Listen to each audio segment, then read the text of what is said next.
Punta na ho kami sa mga schedule naming harvest ngayon. Medyo may tubig tundaan dahil umulan ho kagabi. Pero matigas ho ito, passable lahat ng all types of vehicles. Kaya magkakaputik lang nga ang mga gulong nyo. Pero matigas ho itong daan na to. Ayun, ang topic po natin ngayon tungkol sa mga nabubuksan at nasasarang fish pan. Bakit ho nagkaganon? Maganda ho ang isda natin pero walang resulta. Meron nung talagang tendency na masara yung fish pan. Kasi maganda yung isda pero hindi pinagkakakitaan. Yun ang gagawin ng mga buyer. Masasara. Ngayon, minsan na-testing nila na yung resulta wala. Ilang dadagdag ka pa ngayon ng panibagong harvest. Tapos, second day, mas lalong walang naging resulta. Kaya magiging ay stop po talaga. Hirap po kasing kalagayan namin kami.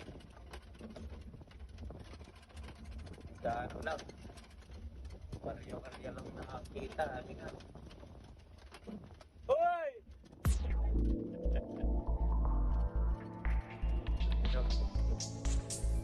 Aliway pare ko yun.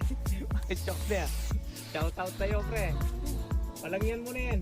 Discard ka to, ringasan mo nga rin. Pero isang araw po, harvest din namin ito. Sige par. Yan. Ito ako nakapwes.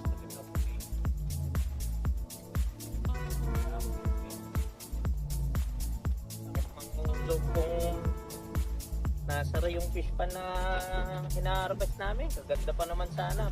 Nasa site na. Kaya lang, ang mga buyer ang umayaw dahil wala silang resulta eh.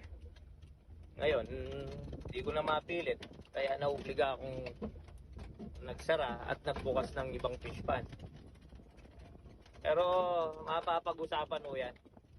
Ayoko lang magbigay pa ng ibang komento para sa sistema ng pagpapatimbang sa ngayon.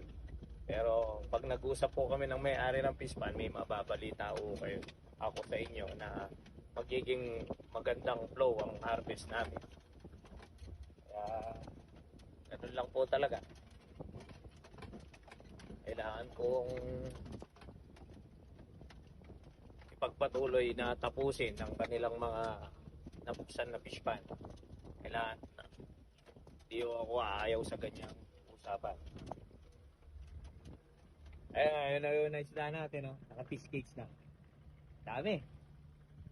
Ayun, atras tayo. Go, go, go! Afternoon po. Ito mo naman tayo sa luwang na fish pan. Andun si Alampag ko. Kompleto na isda natin mga boys, no? Ayan o, nandito kami sa maluwang na fish pan ulit. Kaya pakita natin kung paano mag-harvest na naman ng bawasin na isda.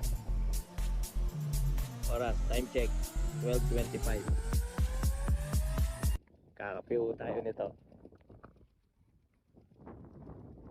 Mamaya o, darating yung mga buyer natin, maaga magkakargaan kasi biyahing malayo sila.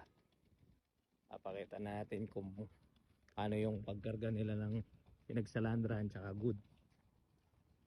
Yeah.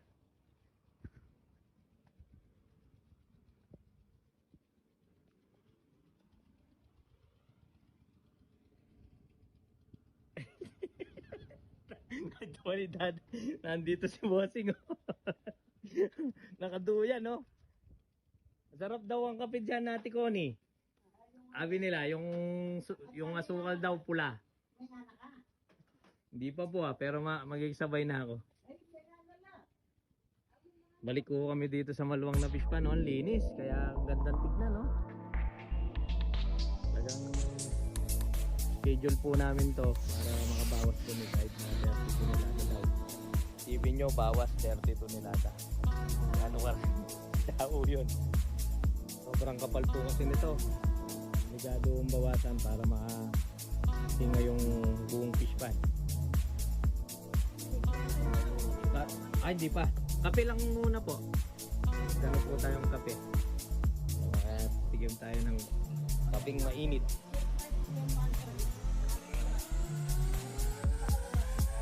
Yung 3-in-1 na lang daw po, te. Ay, makadagan na yun. Nakadagan daw doon sa supot.